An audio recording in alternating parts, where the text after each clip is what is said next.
Hey, wealth warriors. Are you ready to redefine wealth and master your money mindset? I'm your millennial host, Ali Ramo, and I am here with Pam Cytron, and we are going to talk about money today. I'm really excited. Pam is the president of Founders Arena Wealth Tech Accelerator. She's blended startup hustle with real industry impact, focusing on data intelligence, privacy, and making tech meaningful for everyone, not just big institutions. So, to start us off, Pam, can you tell us a little bit about your background and how you got here? Well, terrific. And Allie, thank you for having me today. Delighted to meet your audience. How did I get here? I had a very untraditional beginning. So I was on my own at a very young age. And oddly enough, I got a job in what now would be considered a FinTech. Wasn't considered a FinTech then at a very young age. And I started hustling by telemarketing to within the financial services technology world. And that little secret for those that are older than you on this call, it was actually the first startup that what was then SunGard ever bought. And I subsequently returned there a couple times. But I basically built through grit and hustle.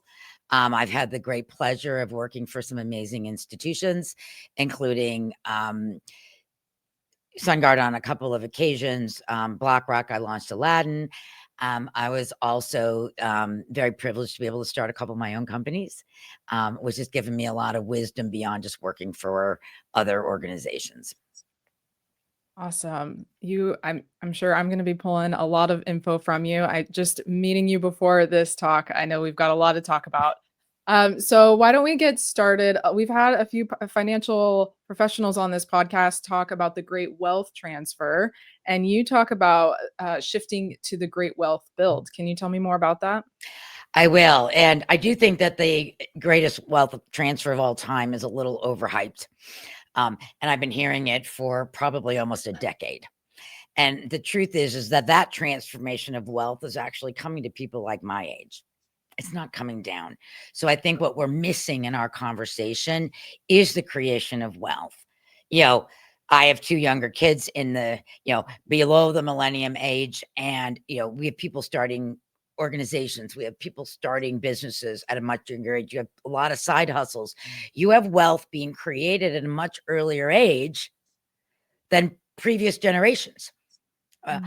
from all different sorts of ways. So I think how we build on that, what are the tools? But I think there's a gap now in how do we get the right tools to the people because they're transacting business in a very different way. And wealth management and wealth growth has been considered more a rich person's game, right?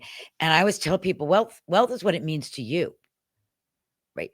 And that but no matter how much or how little money you have, how you manage it, how you grow it, how you set your priorities, how you budget has to become a hyper personalized methodology relating to the needs of the individual.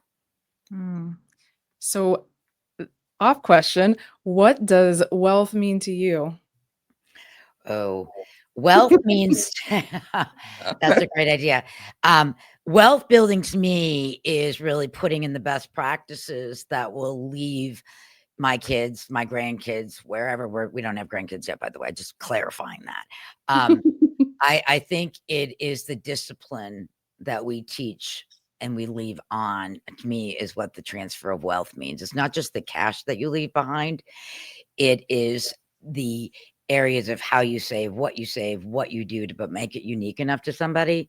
I Mm. also believe that we're in a new era about what that wealth is. Will our algorithms will we have personal algorithms that is managing our money that becomes part of that wealth transfer, right? So I think what wealth means to me is really the stability in the growth and being accepting to the fact, particularly as a founder, sometimes that's good and sometimes that changes. So if we can teach younger generations that it may not always be consistent, but even when you fall back, you have the opportunity to make it up. Mm. So when you were talking about, people your age are receiving the money wealth, uh, and younger generations are building earlier.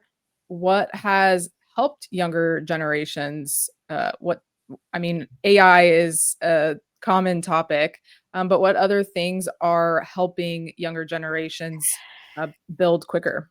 I have a theory on this, and it may be, may not be where everybody would think this question would go. Okay. I don't think anybody's learning it in school. I have a lot of things to say about the unintended consequences of living your entire life from, the time you got a phone until now online.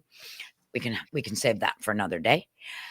However, I will tell you that those are the things. Gaming. Gaming teaches people how to trade.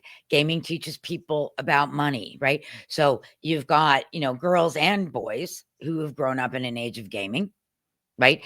And then you have this whole influencer world of where people don't fear putting themselves out there. Okay. So if you don't have the fear of putting yourself out there, whether it's your true persona or the one you have online, is irrelevant. But people put themselves out there faster. They're learning. I think they're higher risk takers than in the past. But I think it's a segment of the technology. I think it's a segment of gaming. I think it's a segment of how people are communicating and the fact that they're born data native. And it's kind of funny to see, but the combination of all of those things is making people, while people argue that they're younger, they're more immature, younger people than they were before. I think you got to look at it through a little bit of a different lens because that is partially true to some extent. That's just a perception. But I would tell you the perception of the younger people that I know, and I know I have a girl and a boy, and I can see them through two different lenses. There's a whole different aspiration of money and how it's been saved. My son has a lot more money at 22 than I ever had at 22. I can promise you that. And I was working full time. Okay. So I think it's environment. I think it's technology. And I think that those are the benefits to technology that have made people more self-aware of what wealth is about, but yet we don't have all the tools in place for them to take advantage of it. So I think there's a lot of risk to that money that they're saving right now. So on the subject of talking about, risk and people using uh, data more or, the digital world more, let's talk about privacy. So the difference between, what was the term that you used? Having technology throughout my life. You said it was like data Native. You're data native. native. Yeah, you're native. Native. You come out of the womb and you've got a data brain, Yeah. right? Because you're getting introduced to data so much earlier, even though you don't know what it is. Right. Every Well, baby that has a tablet that you see in the restaurant watching a movie has yeah. an online footprint. And I don't think that's good from a privacy perspective. Yeah, yeah. I wanna talk about that more, because we haven't really had anyone talk about, data and data privacy, and my mom, I think she was on episode 2 or 3, but she was an information security officer, and so that is a conversation that is regularly had in our house, and, h how can people, as they build their businesses and they're on platforms, how can they protect their data? Do you go into, personal data protection or client data protection at all? So I think one, there's a lot of white space in that area. Two is, so let me ask you a question first. Obviously, maybe because of your mom, you're more sensitive to it. But do you think about privacy when you go online? Oh, yeah, You do. all the time. Okay. Because now I've asked this question to different levels of people. Okay. And so the truth is you go onto a website, it says cookies, accept, reject, right? That's what we see. Yeah. Okay. You don't know. Have you ever read the privacy policy on your Apple account? Ooh. I've scanned it, which I think is more than most people. That's because of your mom. Okay. And, also because of my mom and my husband, they're both very data protective. I really debated on doing things like this, having my voice, having my picture on the internet, just and the way AI is going. I don't know where this is gonna take us. So it's a little scary to me, but I'm I'm embracing going it to tell all. you, I'm going to share something with you. And this was you remember the movie? You probably don't. There was a movie called Catch Me If You Can, and it was about the pilot, right? And he was a fraudster, and then he got hired by the government to uncover fraud, right? And I heard the real guy speak once at a FinTech conference. And the one thing he said that resonated with me, that I do not know why it just continues to go into the abyss. He basically said that anybody that takes a profile picture and posts it online should not. Okay. Your face up, nothing behind you, nothing else in there, right? And he said, because that is the easiest. That was old fraud, check fraud, right? Passport fraud. All of that was always done with the picture. Okay. We still haven't gotten, I mean, go on LinkedIn. Tell me who doesn't have a profile picture up there. I don't. But, everybody goes and gets a profile picture, right? You want to put your, you do a event, your profile picture's in there, right? Straight on. That was the one thing they said, which was the biggest part of fraud, right? Now we have voice fraud. So if you pick up the phone and when you wait and you hear, you don't hear somebody because it's some robo, right? There's all these scams going on to get your voice, right? So that way, when they're doing these scams with old people, I've got your grandchild, they can use the voice. Okay. So there are tools. Okay. But here's what's happened. Privacy laws are by state. So just like banking laws and insurance laws, right? We have federal laws and then there are state laws. Okay. And this has been kind of a byproduct of the internet, which is deregulation, right? So when you have every state, so you're a company, you're doing business in 50 states. Let's use that one. You have to look at all the privacy laws for all those 50 states, right? But then you've got your federal regulation, which has decreased. This is a political conversation, but that's always going to change. And the problem is that privacy regulations and privacy laws will always change every time there's an election. Okay. Kind of like healthcare, kind of like privacy. It falls in that bucket. Okay. So what I really believe the solution is that we, no one tells you that you have to put an alarm system on your house, do they? You just do it because you want your family to be safe, right? So my belief is that we will see a change where privacy is controlled by us. Our data is controlled by us, right? Don't you believe that you should have the ability to go online and not say what are their cookies? Like you've preset your identity and what you want people to get or not get, because there's reasons to share your data. It helps with medicine. It helps. There's tons of ways, but there's certainly critical personal data that's not required to be able to still have very positive incomes to contribute your data, right? Yeah. So if you want my philosophy on this, I think that privacy is anybody's game and no one's safe. Okay. I don't mean that in a bad way. It's just like you teach your kids to look both sides when they cross the road. Okay. We all have to be responsible for the privacy and what we put out there and how we put it out there, and be very cognizant to teaching our kids not to click on links and look at the links. There's no master way, but I do believe that where the movement on privacy needs to come is the privacy is controlled by us. So I get onto this podcast instead of like clicking different buttons when you go on, right? I bring my key. And that is a validated key, maybe biometrics, maybe something else.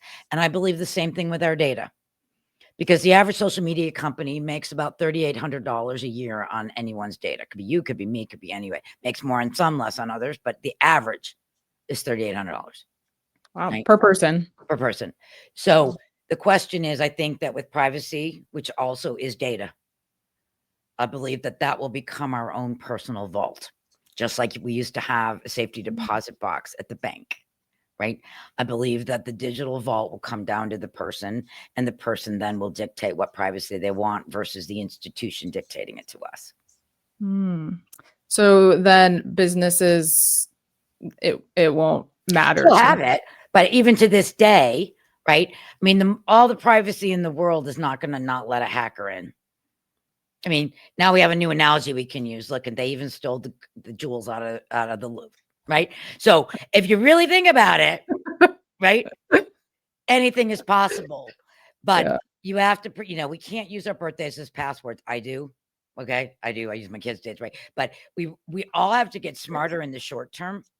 But I do believe that we will see particularly with the evolution of AI, perhaps a shift in the ownership of that protection. Because I think until the ownership of the protection is shifted to the individual, there's always going to be a chance of something happening. I would love to go down that rabbit hole with you because I have so many questions. But I'm gonna shift it back a little bit. So talking about the different generations and how they're dealing with either building or receiving the transfer. I'm going to assume you're Gen X. So how Yep. is Gen X um, feeling that transfer? Because you said, Gen X is actually getting that transfer while the Gen Z and millennials are building. I'm towards the end of a millennial, so I Okay. guess I'm I'm right there. But yeah, so talk to me a So, bit and again, about. I'm not saying it's all, but what people don't realize is the majority of it is going to Gen X. Okay. And then Gen X is supposed to be setting up for subsequent years. So you have a run on advisors, you have a run on all this money going. I don't know if you watch the news at night, but you either get a pharmaceutical commercial or a wealth management commercial on TV Mhm. at night. Same as the NFL. Right. Yep. Yep.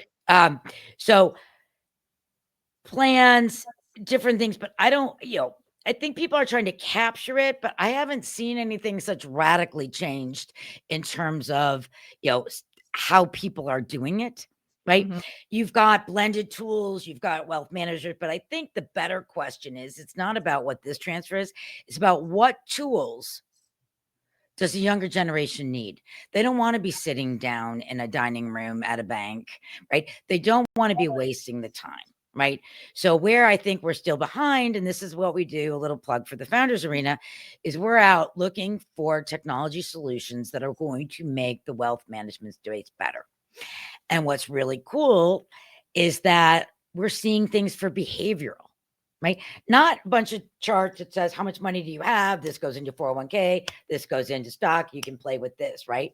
Mhm. But if we think about the things that are making people look at their lives a little bit different, people aren't saving for retirement to say, when I retire, I want to travel, right? Yeah. It's like, I want to travel now. I want to try, so when I look at things or all the imaginations that people can see online about going to Bali or, now caviar on chicken nuggets, I don't get that one.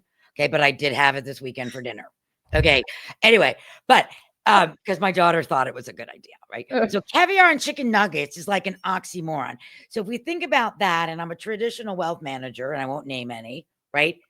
They're not thinking about chicken nuggets and caviar.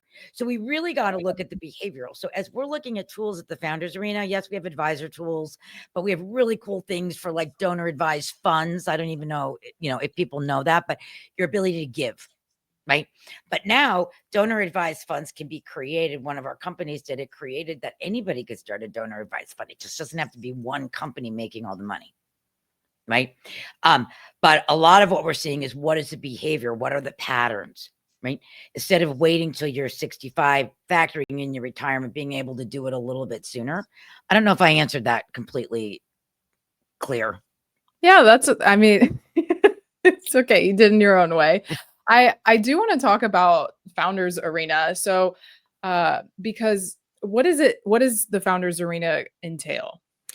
The Founder Arena is a growth accelerator for early stage founders that are focused within wealth management tech. So wealth tech, and wealth tech can be B2B, meaning business to business. It could be B2C, business to consumer, or it could be B2B to C, which is business to consumer. Okay. Okay. And, I'd been a founder many times. Everybody goes out there, they try to go into accelerators to find capital. Having driven my own businesses and being in this business a long time, I mean, if you want to drive capital, you need to think about revenue. So our whole model is putting product makers with product buyers, exposing them to that. It was a little bit of a give back in a certain way. I've been blessed. I've traveled all over the world. I've built companies everywhere. I tend to be a decent networker. So how could I put the power of that network and pass it on? Okay. And all the other people that I know, because those people know people, right? The whole network effect. So there's this great bit of all of us that have a lot of energy to continue building businesses. But I think it's time that we have to pass that along and let new founders be able to access that. And how do we accelerate them? You don't just accelerate with them capital, you accelerate them with customers. Mm. Okay. So in the program, we six companies at a time, only 6. They go through our program, and the whole program is introducing them to buyers. So, we've got Morningstar in the program. We've got UBS that comes to the program. We've got wealth managers that come to the program. We've got various banks that come to the program. And it's really for them to identify the technology. Does it fit within their organization? Do they feel it could help their clients? And if so, we accelerate that matchmaking for them. Okay. And there's a lot of different accelerator programs. I mean, some of the best in the world are Plug and Play and Techstars. We're not competing with them. We're not trying to be them. In fact, we collaborate with them. Right. This is a boutique that enables us, because if you think about AI, right, if you're not really focused on the sector in the sector, so FinTech in our case is the master sector, wealth tech is a sector in that sector. If we don't start looking at it at that lowest common denominator, it will be very hard to see what tech is good and what tech is bad. So who is your best audience, like, to come and use your services? So who Are we they present to the founders arena. So our founders are our founders, and our community consists of wealth managers, private banks, family office, and then the vendors that are supporting the wealth managers. So wealth managers are, wealth management platforms are big, long, they do back office, they do the trading, they do client statements. You get a statement from your wealth manager, right? They're all encompassing, right? And many of them are very, very old. So in order for younger people or the next generations of people looking at wealth management, they're like, what am I doing? It's almost like a piggy bank instead of an electronic piggy bank. So there's tons of opportunity to build around personalization, different asset classes, how money's moving, how you're starting business. If you think about a wealth manager, the best thing a startup founder or even a startup influencer or anybody that plans to build a business that's going to change their direction with money should find themselves advice. And advice now comes in the shapes of totally online robo advisors. It comes on with hybrid. So there's hybrid solutions, which is an advisor in that. And then you have the traditional Fidelities and Schwabs that were doing a lot of that online. And then you have boutiques. And then you have bigger funds. And then you have the people that run, their minimum is $50 million to come into their portfolio at a Goldman Sachs or at a JP Morgan. Okay. But the truth is that the best advice any business owner could get would be from a wealth manager at the very beginning when they have no money. Because it structures how you use your money, how you build your money, if you borrow money, if you take capital. I mean, there's a lot of stuff that does it. And people don't think that wealth managers will work with them when they're that young. That's very false. Because they are there to be the wealth creators, your partner, whether that's a bot, whether that's a hybrid, or whether that's a human. Thank you for making that statement, because I know a lot of people, and they may be listening right now thinking of, where do I get my funding? I can't start until I get money first. And so I think it's important for them to know that. A note on that: if they take money before they've had that conversation with somebody and take it, this is my personal experience. Okay. I made a big mistake, and I've learned which one I wouldn't make again. And I've been in the business. In my first company, I started, almost 20 years ago, but I'd been in the business for a while. I'd made a lot of money at that point. I was using that money, but I could have used that wealth that I'd created to be able to afford myself to start my own company. I could have done it much better, much wiser, and not had such a hardship, because being an early stage founder or building at the early stage of whatever you're building, it's a hardship to take that leap. So I would say, don't, take that advice before you take the capital, because the people that produce the capital are there to take advantage, not to help you. Yeah. I think that's very similar in many industries too. I mean, you think of artists, musicians, and things like that, where, they sign to a record, and now they're stuck with Oh, that record, that label. It's an amazing analogy. It is true, but they should do that too. I mean, I'm talking about founders, but the other thing holds true, to anybody in that creative field, because you are taking a risk, but you don't know what you don't know. You're not supposed to know. The other one that totally gets abused are the people in health and wellness, yoga studios, instructors. All of that needs capital, right? So it doesn't matter where you are in the workforce or who you're building for, right?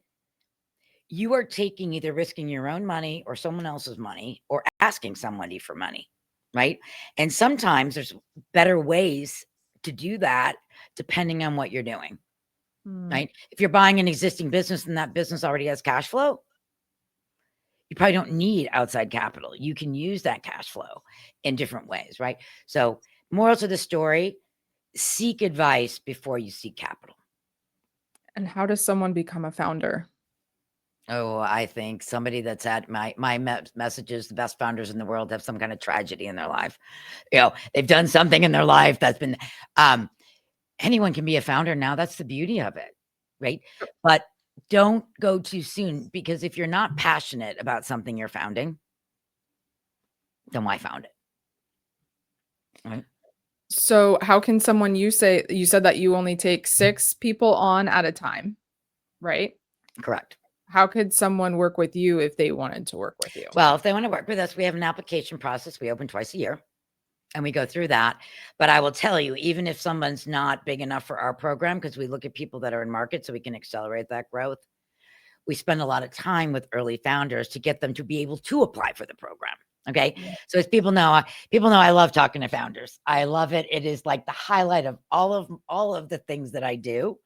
And don't ever think that your idea, people think, well, why hasn't somebody thought of this? Right. Just sometimes people haven't thought of it. Right.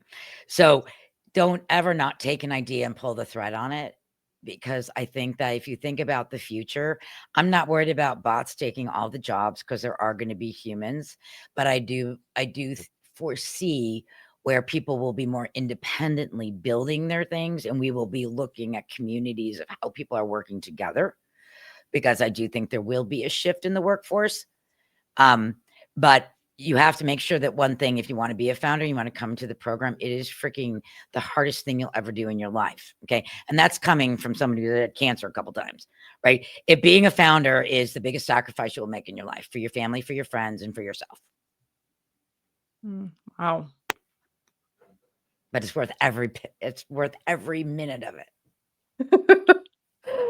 You said you founded several companies, yeah? I founded a few, including before I knew I was founding them. Yeah. But I had a back office system, and then I had a data company before. One would argue today it would be an AI company, but I was really focused on machine learning and artificial intelligence rather to data gathering. And I've got a company in stealth right now. So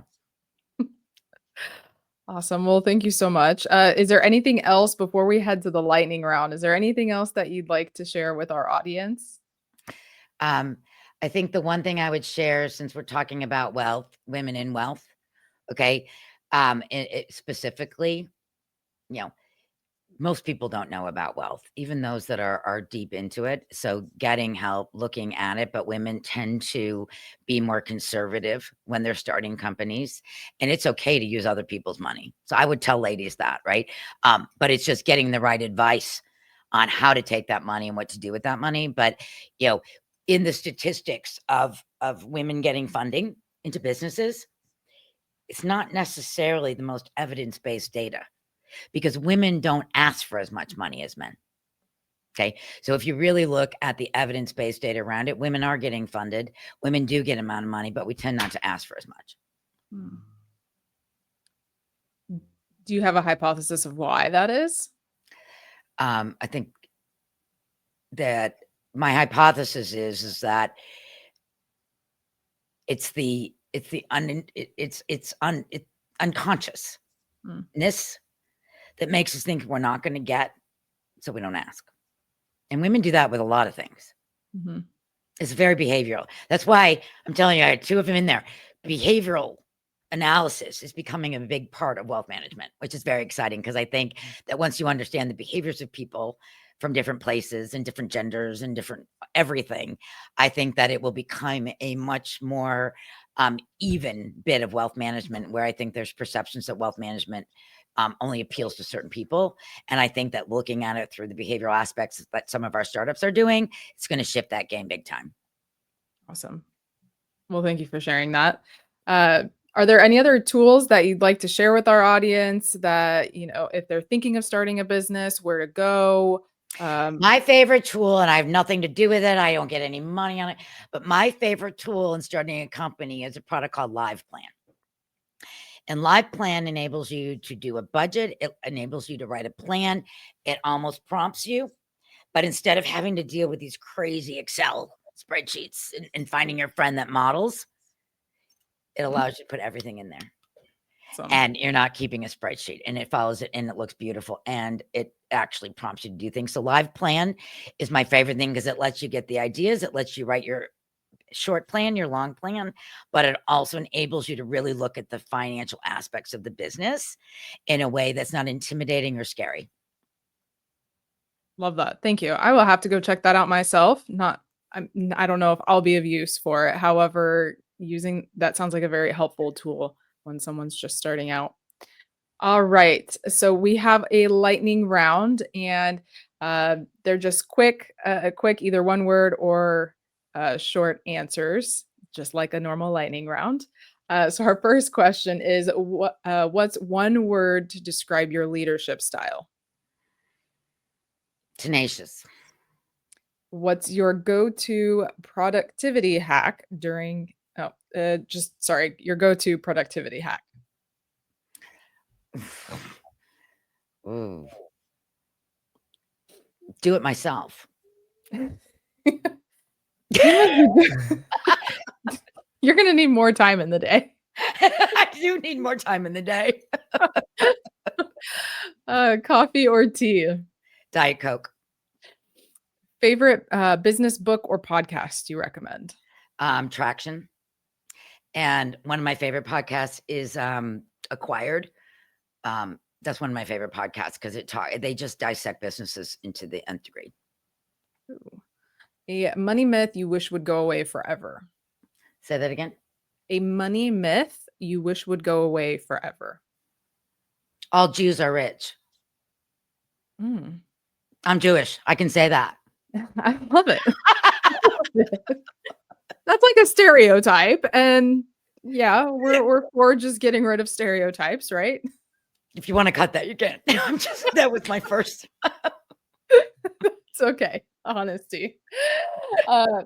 If you could sit down and have lunch with any woman of wealth, past or present, who would it be? Oh, wow.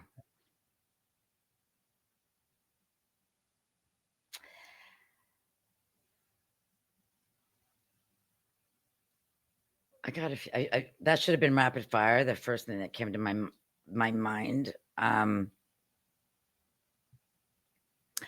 And I'm forgetting her name, but I think I would want to sit down with the founder of Bumble. And I'm forgetting her name. I apologize. That's okay. That's okay. But I just am astonished by what she did. And coming into a market that was already crowded. Yeah, because Tinder had already been around, right? Yeah. A lot of them. And, plenty of fish. And is it Whitney Wolf? Whitney, yes, thank you. There you go. So that would be one. I've never tried, but I don't know if you were expecting me to go back further, but that was top. No, past or present. So, Whitney, if you're hearing this. All right. Well, thank you so much, Pam. I appreciate you coming on here and sharing your wealth of knowledge in your industry. If people want to get connected with you, how can they get connected? I'm on LinkedIn. That's probably the best area on LinkedIn, but my emails tend to be really easy. So it's Pamela@thefoundersarena.com. But I'm very active on LinkedIn. I check it quite often. With no profile picture. No, there's a profile picture. It's just not a profile. Okay. The action. To round it off, always have something else in the picture. Okay. Okay. I was gonna say I looked at your LinkedIn and I could have sworn you had a profile No, picture. it's this frame. It's that frame of a picture, a headshot. I don't use Okay. headshots. Okay. Awesome. Okay. We'll find her. And then you said is it Pam or Pamela? Pamela at thefoundersarena.com. Okay. Amazing. Well, thank you so much for being on again. Thank you, Allie. I appreciate it. Hope it was helpful.